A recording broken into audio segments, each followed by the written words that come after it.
Circuit নয়, প্রধান বিচারপতির কাছে জলপাইগুড়িতে কলকাতা হাইকোর্টের স্থায়ী বেঞ্চের আর্জি জানাবে জলপাইগুড়ি বার অ্যাসোসিয়েশনের। আজ জলপাইগুড়ি আসছেন কলকাতা হাইকোর্টের প্রধান বিচারপতি টি.এস. শিবজ্ঞানম। 2019 সালে জলপাইগুড়িতে কলকাতা হাইকোর্টের সার্কিট বেঞ্চ চালু হয়। স্টেশন রোডে অস্থায়ী ভবনে চলছে কলকাতা হাইকোর্টের সার্কিট বেঞ্চের বিচার প্রক্রিয়া। পাহাড়পুরে তৈরি করা হচ্ছে সার্কিট বেঞ্চের স্থায়ী ভবন, যার কাজ প্রায় শেষ পর্যায়ে। স্থায়ী ভবন পরিদর্শন ও দায়িত্বভার বুঝে নিতে আজ জলপাইগুড়ি আসছেন প্রধান বিচারপতি। আগামীকাল প্রধান বিচারপতির উপস্থিতিতে কলকাতা হাইকোর্টকে স্থায়ী ভবনের দায়িত্বভার বুঝিয়ে দেবেন রাজ্য সরকার। উপস্থিত থাকবেন আইনমন্ত্রী মলয় ঘটক। জলপাইগুড়ি বার অ্যাসোসিয়েশনের তরফে প্রধান বিচারপতিকে স্বাগত জানানোর পাশাপাশি স্মারকলিপি তুলে দেওয়া হবে। তাতে সার্কিট নয়, জলপাইগুড়িতে স্থায়ী বেঞ্চের আর্জি জানানো হবে।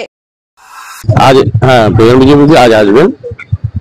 আমরা বার অ্যাসোসিয়েশনের পক্ষ থেকে বার অ্যাসোসিয়েশনের প্রতিনিধি দল আগামীকাল অর্থাৎ 8 তারিখ তার সাথে দেখা করব, তাকে ওয়েলকাম জানাবো এবং যাতে স্থায়ী বেঞ্চ প্রতিষ্ঠিত হয় তার দাবি পত্র আমরা থ্রু রেস্টার মাধ্যমে তার কাছে পৌঁছে দেব।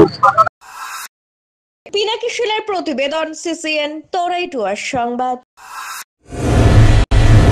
শহর জলপাইগুড়িতে সর্বপ্রথম অত্যাধুনিক পরিষেবা যুক্ত পেইন ক্লিনিক ও এমার্জেন্সি অর্থোপেডিক সেন্টার। রোগী দেখছেন প্রখ্যাত অর্থোপেডিক ও ট্রমা সার্জন ডক্টর কমলেশ বিশ্বাস। এখানে সকল orthopaedic operation, all fracture, replacement surgery, plaster অতি দক্ষতার সাথে করা হয়ে থাকে।